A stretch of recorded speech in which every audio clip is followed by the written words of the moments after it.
Bonjour, chers amis, auditeurs, chers internautes. Merci encore une fois de nous rejoindre pour l'étude de la leçon. Nous avons ce trimestre une merveilleuse leçon, allusion, image, symbole, comment étudier les prophéties bibliques. Nous allons étudier la leçon numéro 6, comprendre les sacrifices. J'ai avec moi Jairo. Bonjour. Et Jean-Guy. Bonjour James. Jean-Guy qui m'a demandé de le remplacer donc, en tant qu'animateur pour faire un petit changement. Donc, nous allons commencer avec une prière. La première prière, donc, ça sera Jean-Guy. Merci. Notre Dieu, notre Père, quel privilège tu nous accordes de pouvoir sonder les Écritures et découvrir toute la beauté, les merveilles. Mais nous avons besoin de cela de ton Saint-Esprit. Que tu puisses accompagner tous nos internautes, Seigneur, et qu'au cours de cette leçon, nous puissions sentir ton amour incroyable pour cette humanité dont nous faisons tous partie. Au nom de Jésus, on t'en prie. Amen. Amen. Amen. Donc, cette leçon, comprendre les sacrifices, est importante. On va déjà regarder le verset à réciter, à mémoriser, je m'excuse. Il chante un chant nouveau en disant « Tu es digne de recevoir le livre et d'en ouvrir les sceaux, car tu as été immolé et tu as acheté pour Dieu, par ton sang, des gens de toute tribu, de toute langue, de tout peuple et de toute nation. » Apocalypse 5, verset 9. Donc, nous, on sait que le rituel du sacrifice, c'est quelque chose qui nous semble barbare à l'heure actuelle, même si jusqu'à maintenant, nous avons les musulmans qui font l'Aïd, avec des fois, on est obligé de leur dire s'ils habitent en appartement, c'est pas très hygiénique de sacrifier, d'égorger un agneau dans une baignoire quand ils sont en appartement. Donc, mais ils font toujours ça, ils font l'Aïd et donc il y a des peuples aussi dans le monde qui font différentes sortes de sacrifices à des idoles des fois. Mais au Proche-Orient, l'endroit sur la planète qui nous intéresse, c'est le Proche-Orient ancien, comme dit le moniteur. Donc la pratique du sacrifice était considérée comme une offrande que l'on faisait à son Dieu. On apportait de la nourriture à la divinité en échange de son aide. D'accord? C'était quelque chose de réciproque. Mais la Bible donne un sens radicalement différent du rituel du sacrifice. En fait, elle inverse son objectif.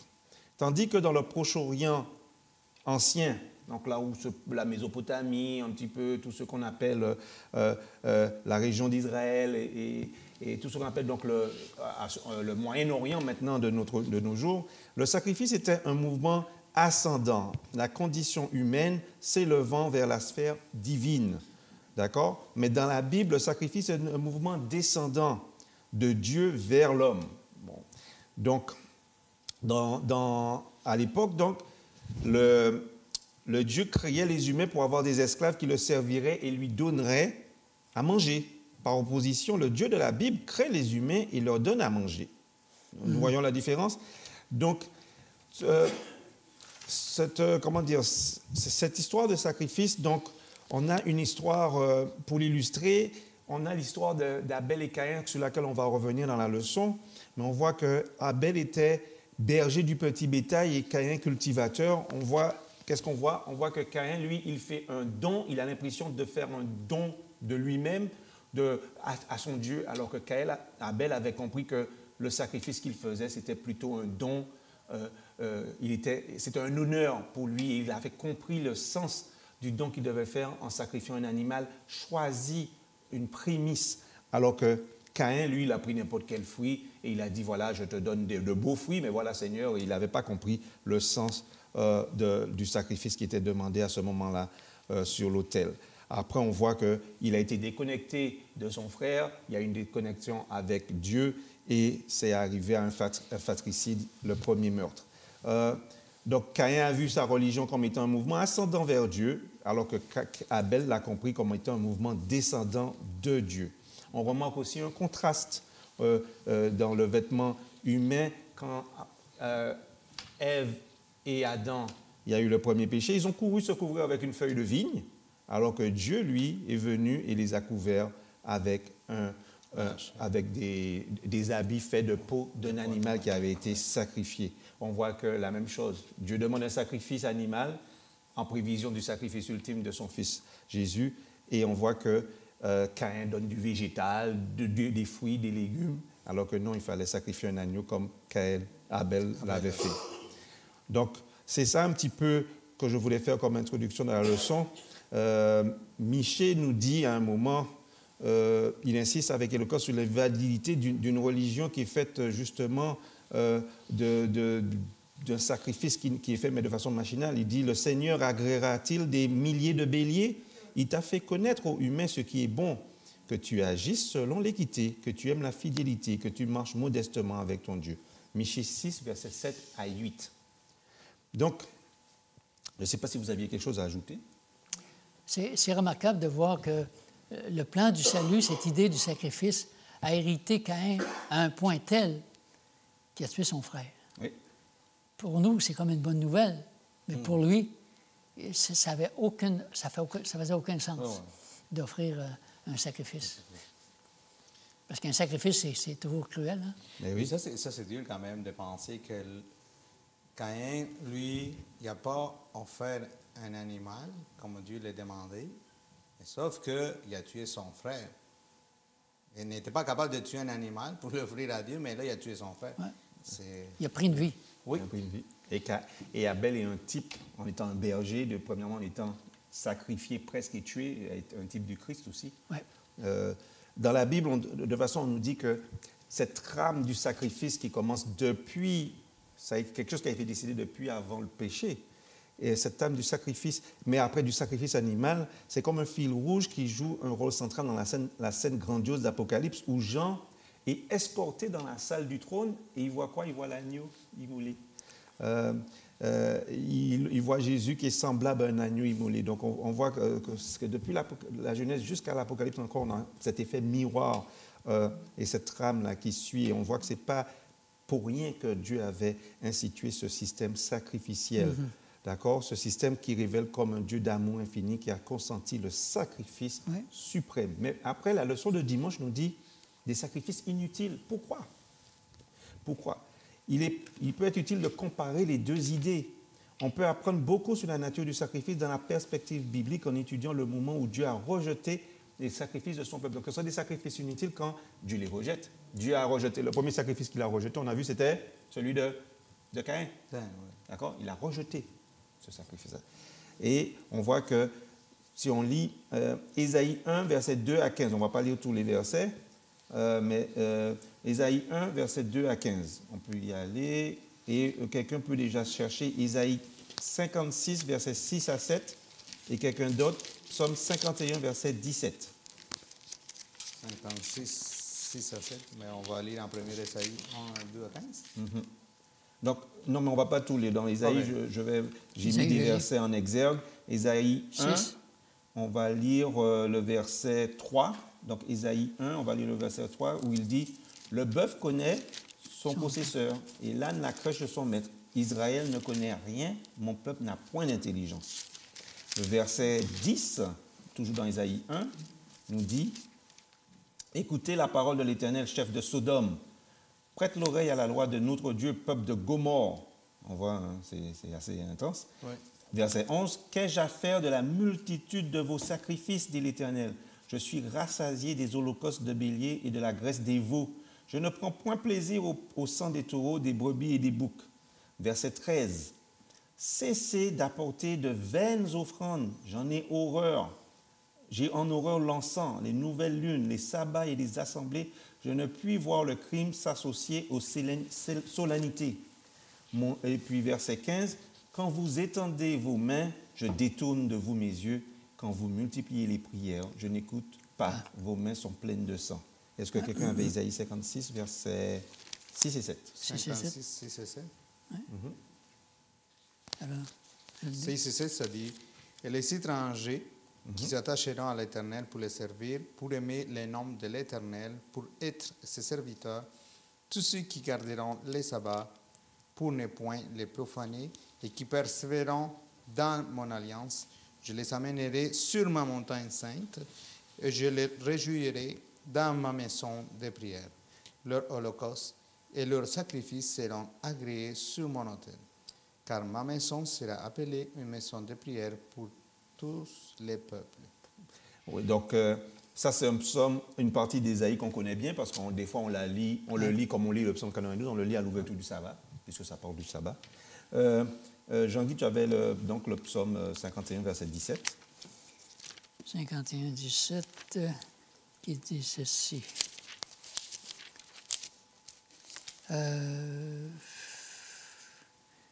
Seigneur, ouvre mes lèvres et ma bouche publiera ta louange. Si tu eusses voulu des sacrifices, je t'en aurais offert, mais tu ne prends point plaisir aux holocaustes. Les sacrifices qui sont agréables à Dieu, c'est un esprit brisé. Ô Dieu, tu ne dédaignes point, pas un cœur brisé et contrit. Donc on voit là que Dieu n'est pas dans l'abondance de sang, de taureaux, quel genre de taureaux, de petites de tourterelles comme la veuve avait emmené. Il n'est pas dans ça. Dieu regarde au cœur. Et c'est pourquoi on nous dit que même pour Caïn, c'est pas tellement parce que Caïn avait fait le mauvais choix. Il y a ça, mais aussi le cœur de Caïn. Dieu avait vu son cœur. Ouais. Donc, mais quand on rentre dans le sanctuaire, on s'aperçoit que les sacrifices, c'est quelque chose de cruel. Oui. Mais à chaque fois qu'ils offraient un sacrifice, c'était pour qu'ils confessent leur propre péché, que le péché, ça amène la mort. Alors, ça devait les écœurer de dire, Seigneur, je ne veux plus faire cette chose-là, je veux agir comme il faut pour ne pas avoir besoin de toujours offrir un sacrifice. Mais ils offraient tellement de sacrifices, c'était devenu comme... Ça n'avait plus aucune signification. C'était une boucherie. Là. Oui, c'était une boucherie, puis c'est tout. Puis là, ils se vantaient de voir, on a tué des 100 000. Pardon? Ça n'a pas de sens. C'est là qu'on voit qu'on ne comprend pas que le péché, c'est cruel. Le péché, ça tue. Le péché, ça va tuer Jésus. Alors, on fait un sacrifice sans vraiment saisir la raison pour laquelle on fait ça. Et ce que tu dis est vrai, il y avait une application qui montrait justement le temple et là où on égorgeait les taureaux, les béliers, le sang qui coulait. Oui. Et c'est pourquoi on nous dit que ce n'est pas ces torrents de sang-là qui vont impressionner Dieu. Donc, à l'époque d'Isaïe, Israël faisait les choses, comme tu dis, machinalement. Oui. Ils faisaient les sacrifices, mais ils étaient ancrés en eux-mêmes, un petit peu comme Caïn. Ils n'étaient pas dans une attitude d'abandon et de soumission à Dieu. C'est ce même esprit qui anime les royaumes de ce monde. L'esprit d'indépendance, on vit, mais on n'est pas dépendant de ce que Dieu nous demande. Et Abel, cependant, a offert le sacrifice que Dieu avait demandé, le sacrifice qui manifestait la promesse divine d'un Messie à venir, un agneau qui désignait l'acte salvateur de Christ au calvaire. Il avait compris le grand concept de la rédemption. Dans le sang de la victime qui était immolée, il contemplait le sacrifice du Christ mourant sur la croix du calvaire. C'est ainsi qu'il avait tout à la fois et l'assurance que son offrande était agréée et le témoignage de sa justification. On retrouve ça dans Ellen White, Patriarche et prophète, à la page, chapitre 5, pages 52 et 53.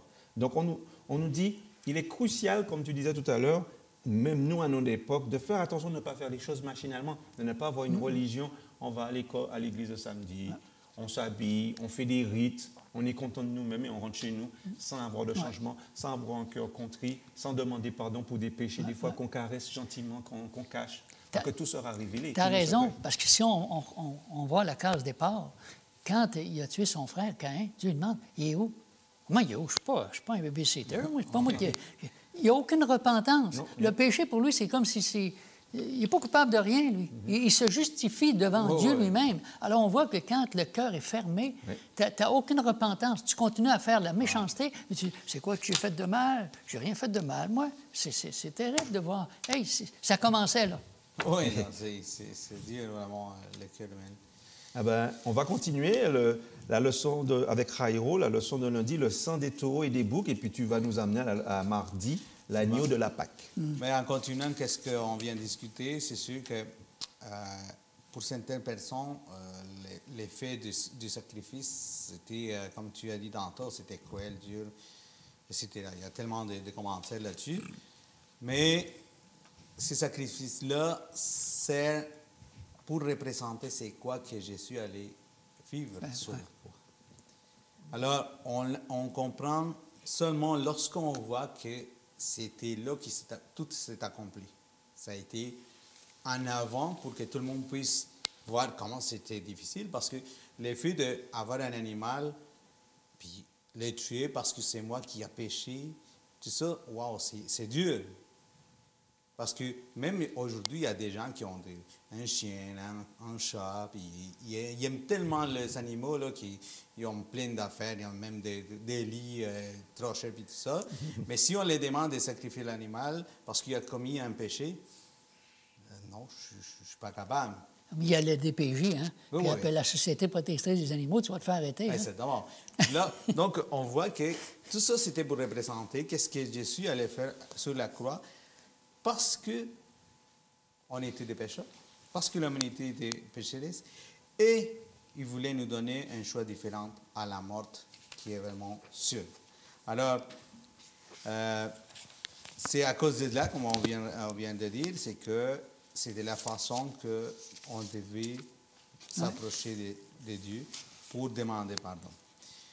Aussi, c'est que le sacrifice d'animaux est fini, comme on vient de dire, lorsque Jésus a été sacrifié.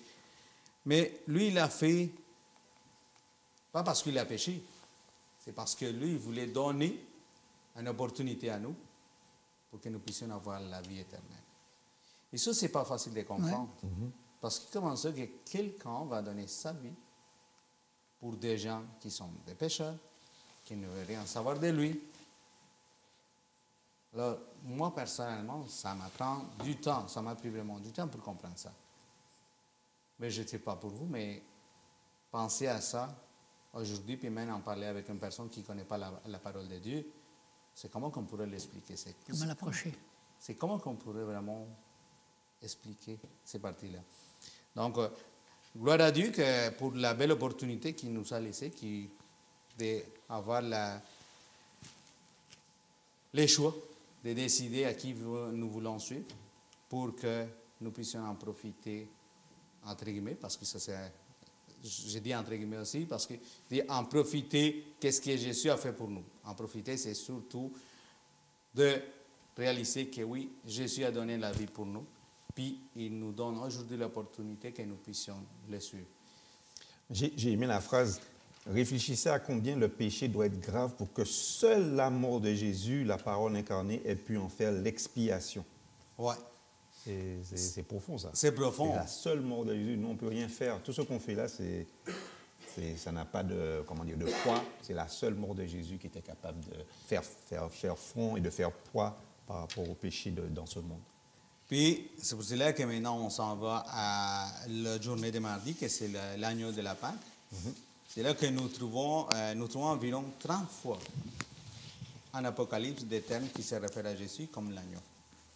Donc, dans le livre de la Genèse et l'Exode, nous trouvons les sacrifices de l'agneau comme symbole du Messie à venir. Donc, les gens, lorsqu'ils faisaient des sacrifices avant la venue de Jésus, ils comprenaient un petit peu, mais pas trop. Mais c'était après qu'ils ont compris lorsque tout s'est accompli avec Jésus. En lisant l'Exode 12, versets 1 à 11, on ne va pas tout le lire, nous avons un titre. Je ne sais pas si vous avez les titres, on pourrait quand même regarder Exode 12. Exode 12. Oui, Exode 12, 1 à 11. Vous savez, est-ce que vous avez un titre? Là, moi, j'ai l'eau du rocher. Moi, c'est institution de la Pâque, Oui. mort des premiers-nés. C'est exactement. Là, on voit, par exemple, l'institution de la Pâque. Et là, on voit que Dieu, en Apocalypse 12, versets 1 à 11, Dieu donnait des instructions pour célébrer la Pâque, dont les sacrifices faisaient partie. Le sacrifice d'un agneau, sans défaut, c'était mâle, âgé d'un an. C'était parfait. J'étais dans Exode 17, excusez-moi. C'est correct. Alors, en Ésaïe 53, versets 7 et 8, qu'est-ce que ça dit? On pourrait le lire, Ésaïe 53, versets 7 et 8. Alors, 7 et 8. Hein? Oui. Il a été maltraité et opprimé, il n'a point ouvert la bouche. Semblable à un agneau qu'on met dans la boucherie, à une brebis muette devant ceux qui l'attendent, il n'a point ouvert la bouche. Donc, on en parle de qui? De Jésus. De Jésus. On en parle de qu'est-ce que prophétie c'est par rapport à le sacrifice de Jésus. Puis, on peut aussi lire 1 Corinthiens 5, verset 7. 1 Corinthiens, chapitre 5, verset 7. C'est quoi que nous trouvons là? Faites disparaître le vieux levain, afin que vous soyez une Pâque nouvelle, puisque vous êtes sans levain, car Christ, notre Pâque, a été immolé. Alors, encore une fois, on parle de Christ. On n'a pas du sacrifice, on n'a pas que Christ a été immolé. Et en Apocalypse 5, verset 6, nous trouvons aussi cet agneau-là. Si vous voulez, on peut le lire. Apocalypse 5, 6. Apocalypse 5, verset 6. Et je vis, moi. Et je vis au milieu du trône et des 4 êtres vivants et au milieu des vieillards un agneau qui était là comme immolé. Il avait 7 cornes et 7 yeux, qui sont les 7 esprits de Dieu envoyés par toute la terre. Alors, on parle de Jésus toujours. Oui. Encore. Nous voyons toute la ligne vraiment dès le début du sacrifice jusqu'à la fin, que c'est ça qui va arriver. Donc, nous voyons que tout part de Jésus, et surtout que ce qu'il a fait et qu'il fait aujourd'hui, c'est pour que nous puissions avoir la vie éternelle et que nos péchés soient effacés à jamais. Oui, et puis quand c'est écrit, il y a eu Adam, c'est qui a introduit le premier péché, on va dire, le péché par rapport, même si c'est Ève, mais après la désobéissance. Adam, la désobéissance, et on dit que Jésus est devenu le dernier Adam, si on regarde dans 1 Corinthiens 15, verset 45. Donc là où nous avions échoué, là où Adam a échoué, Jésus a réussi. Donc c'est ça qui est... C'est un peu le parallèle. Ouais. Et Jésus a été crucifié pendant la Pâque.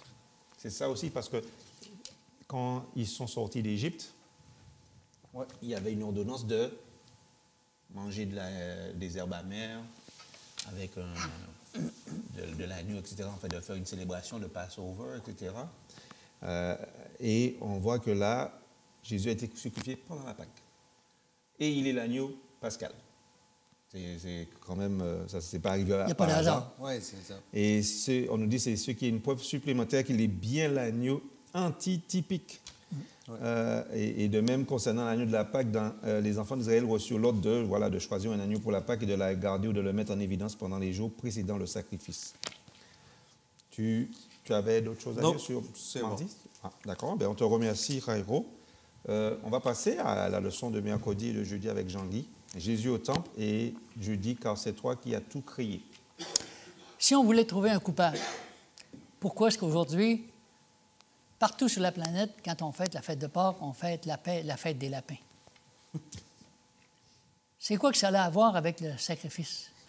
Et dans Exode 12, qu'on a lu tantôt, au verset 26, ça dit « Et lorsque vos enfants vous diront « Mais c'est quoi, papa puis maman, ça signifie cet usage-là? » Vous répondrez « C'est le sacrifice de la Pâque en l'honneur de l'Éternel qui a passé par-dessus les maisons des enfants d'Égypte. » Puis là, on explique après ça que c'est la responsabilité des parents de montrer aux enfants. Moi, la première fois que j'ai lu ça, j'ai dit « Hein? C'est quoi la Pâque? » Enseigner à nos enfants. Enseigner quoi? Je ne comprenais vraiment pas c'était quoi l'affaire. Alors, la majorité du monde, maintenant, c'est comme ça. On suit la foule, mais on ne se pose jamais la question, c'est quoi cette Pâque-là? C'est quoi la signification? On fait la fête de la fertilité, la déesse de la fertilité, les cocos, plus que tu en as. Alors, on est rendu vraiment loin. Alors, je pense que la majorité des gens, on est un peu comme ça. On ne réalise pas qu'à la Pâque, ou Jésus meurt, ou c'est nous qui meurons. Il n'y a pas de choix. Ou Jésus meurt, parce qu'il est l'auteur de la vie, c'est lui qui représente toute l'humanité, tous les milliards d'êtres humains qui existent, il représente ça. Et où Jésus meurt puis il donne sa vie, ou nous, on est perdu. Oui. Alors Jésus a choisi quoi? De donner sa vie. Mais si on ne comprend pas vraiment la signification profonde de ces choses-là, ça ne nous dit rien. On parle de la Pâque, puis on célèbre comme tout le monde. Ça devient providentiel comme Noël. Exactement, oui. C'est ça. Alors, c'est une fête pour faire de l'argent, dans le fond. Manger du chocolat. Oui, manger du chocolat, puis se rendre malade. C'est exactement ça avec toutes les choses qu'on fait. Là. Les petits lapins, manger du chocolat. Alors, on pourrait dire beaucoup de choses, mais on sait que le plan du salut a hérité Caïn terriblement. Il ne l'a pas pris. C'est pas comme ça. Puis, ça commençait. Alors, moi, j'aimerais juste revenir un petit peu. Quand je parle souvent avec des chrétiens, j'étais, il est écrit, puis les gens m'amenaient sur un terrain où l'ombre des choses à venir. Alors, on va regarder 2 textes. Hébreux, chapitre 7, 18-19. Hébreux, chapitre 7, 18-19, qui dit « Il a ainsi aboli abolition d'une ordonnance antérieure à cause de son impuissance et de son inutilité. Car la loi n'a rien amené à la perfection et introduction d'une meilleure espérance par laquelle nous approchons de Dieu. Alors, ici, la majorité des chrétiens, j'ai réalisé, ils disent, tu vois, la loi ne donne rien. La loi, là, Jésus est venu pour l'abolir. On est défaite. Alors que, dans le fond, on parle de quoi? On parle d'un sacerdoce humain. C'est quoi les choses antérieures? La loi qui n'a rien amené à la perfection, c'est la loi des sacrifices. Ça n'amène pas à la perfection. C'est pas ça qui nous amène. C'est le Christ qui nous amène à la perfection. Oui. Alors, si on va un petit peu plus loin dans Hébreux, chapitre 10, Hébreux, chapitre 10, c'est la même chose. Ça dit, en effet, la loi qui possède une ombre des biens à venir et non l'exacte représentation des choses ne peut jamais, par les mêmes sacrifices qu'on offre perpétuellement chaque année, emmener les assistants à la perfection. Autrement, n'aurait-on pas cessé de les offrir parce que ceux qui rendent ce culte, étant une fois purifiés, n'auraient plus aucune conscience de leurs péchés. Alors, c'est quoi ça, la loi qui possède une ombre des choses à venir? Est-ce qu'on parle est-ce que la loi était une ombre? Quelque chose que Dieu a écrit de son doigt? Mais la majorité des chrétiens croient que c'était la loi de Dieu qui était une ombre. C'est grave. Alors qu'on est en train de parler ici, si on est un peu plus loin, on parle du sacrifice. Alors, puis au verset 3, ça dit, « Mais le souvenir des péchés est renouvelé chaque année par ces sacrifices, car il est impossible que le sang des taureaux et des boucs ôte le péché. » Alors, la nouvelle alliance, c'est quand Jésus dit « Je viens maintenant pour m'offrir en sacrifice. » Et quand Jésus a entré dans le temple, il représentait le système sacrificiel qui venait donner sa vie, mais en réalité, il était là. Ils n'ont rien vu. Ils n'ont rien vu. Alors, même quand le voile s'est déchiré, ouais, quand le Christ est non, mort. Tout ça, ça n'avait aucune signification. Alors, ça nous interpelle pour dire, c'est incroyable comment est-ce qu'un temple peut représenter le fait qu'on sert Dieu, on vient à l'Église, puis tout ça. Dieu dit, écoutez, c'est un bâtiment, là. Vous n'êtes pas juste là pour venir vous réjouir, mais vous avez une tâche à faire. Si vous continuez d'être aussi méchant, puis que cet évangile-là n'a pas changé puis transformé votre vie, puis vous êtes aussi cruel puis vous détestez, bien, vous seriez mieux de vous accorder avec votre prochain plutôt que de continuer à vous détester les uns les autres. Il y a une chose qui me vient à l'esprit, c'est que en parlant des Pâques, aujourd'hui, comme vous avez dit tantôt, M. Tanguy, c'est que c'est une fête, on dit les lapins. Okay? Oui. Un peu commercial. On en profite. C'est une fête plus pour se gâter nous-mêmes que de réfléchir à la mort de Jésus. Hey, mon frère, nous, là, quand c'était le temps de Pâques, là, on avait les chocolats dans nos mains. Mais c'était juste le samedi, quand la cloche à l'église allait sonner, qu'on pouvait manger notre chocolat. On salivait, on regardait le chocolat. C'était tout ce que c'est qui était important. Ça, c'était la Pâques. C'est pour se gâter, vraiment. Ouais. Alors, les traditions ont fait en sorte qu'on a perdu vraiment l'essence même de la signification de ça. Alors maintenant, j'aimerais revenir à un autre point dans Apocalypse, chapitre 4. Ça me touche énormément, chapitre 4. À partir du verset 1, 2 et 3, ça dit ceci. « Après cela, je regardais, une porte était ouverte dans le ciel. » Wow! Dis-moi pas qu'on peut pénétrer dans le ciel. On va savoir qu'est-ce qui se passe. La première voix que j'avais entendue comme le son d'une trompette et qui me parlait dit « Monte ici, je te ferai voir ce qui doit arriver dans la suite des temps. » Alors, imaginez-vous, il y a cette vision-là, c'est Dieu qui va y parler. « Aussitôt, je fus ravi en esprit, et voici, il y avait un trône dans le ciel. Et sur ce trône était assis, quelqu'un était assis. Celui qui était assis avait l'aspect d'une pierre de jaspe de sardoine et le trône était environné d'un arc-en-ciel semblable à de l'émeraude. » Et là, ça continue. On a une description absolument incroyable. L'apôtre Jean nous invite à rentrer à l'intérieur de la salle de contrôle de l'univers. Ouais. Jusqu'à la salle du trône. Puis là, il entend une voix, comme une trompette, de grandes eaux. Puis là, Dieu dit, je vais te révéler qu'est-ce qui va arriver dans l'avenir. Des événements qui ne se sont même pas encore produits sur la terre. Et l'apôtre Jean essaye de trouver des mots humains pour traduire ce qu'il voit. Mais il n'y a pas de mots humains. Il fait son possible. Mais alors, il ne faut pas se... penser des fois, dire, mais c'est donc bien difficile. Je pense que ça a été difficile pour n'importe qui, parce que quand on n'est pas habitué à ce genre de termes-là, on essaie de spéculer ou de passer outre pour dire « Ah, ça, c'est trop compliqué, moi, je ne veux pas. » Mais pourtant, Dieu nous révèle des choses. Alors, ça dit, Dieu est le créateur de l'univers. Il veut nous dévoiler l'avenir et tous ceux qui se prosternent en sa présence s'agenouillent et l'honorent. La salle du trône s'ouvre devant Jean et il voit l'agneau assis sur le trône. C'est extraordinaire. Voyons Ésaïe maintenant 6. Pendant que tu cherches, c'est sûr, c'est comme si tu disais, Jean, on lui montre des choses qui vont se passer 2000 ans plus tard, etc. Mais même quelqu'un comme Napoléon, si tu essaies de lui montrer la Première Guerre mondiale, alors, qui était peut-être une centaine d'années plus tard, il ne comprendrait rien de ce que tu lui dis. Oui, tu as raison. Alors, Ésaïe chapitre 6, ça, c'est notre ami Ésaïe, qui est un prophète de Dieu. Il connaît les choses de Dieu, il a été appelé par Dieu, il a un ministère incroyable. Et ça dit, l'année, à partir du verset 1, l'année de la mort du roi Ozias, je vis le Seigneur assis sur un trône très élevé. C'est le même trône qu'on vient de lire dans l'Apocalypse. Hein? Et les pans de sa robe remplissaient le temple. Des séraphins se tenaient au-dessus de lui. Quand on voit tous les vieillards et tous les gens qui se prosternent, il y a plein d'anges qui sont là, ils adorent Dieu. Jour et nuit, ça dit. Ils avaient chacun 6 ailes, dont 2 se couvraient la face et se couvraient les pieds, et dont ils se servaient pour voler. C'est clair que c'est des anges. Ils criaient l'un à l'autre, « Saint, Saint, Saint est l'Éternel des armées, toute la terre est pleine de sa gloire. » Les portes furent ébranlées dans leur fondement, et par la voix qui retentissait, et la maison se remplissait de fumée, comme on voit dans l'Ancien Testament, dans Roi, où il n'était pas capable de rentrer dans le temple, parce que la présence de Dieu était là. Et les gens, il y avait une révérence envers Dieu. Dieu se manifestait. Alors je dis, malheur à moi. Pourquoi est-ce qu'il dit ça? C'est un prophète de Dieu. Je suis perdu, c'est fini. J'ai aucun mérite devant Dieu. Je meurs, c'est terminé pour moi. Car je suis un homme dont les lèvres sont impures. Lui, il reconnaît son indignité. Il reconnaît sa culpabilité, qui est seulement un messager de Dieu, mais il n'est pas Dieu. Il reste humble. Et même en soyant un prophète, il dit, je ne suis pas vraiment... Ben oui, je ne suis pas meilleur que le peuple. Ouais. Il n'est pas en train de se péter les bretelles pour dire, regardez-moi, je suis un prophète. Non, non, non.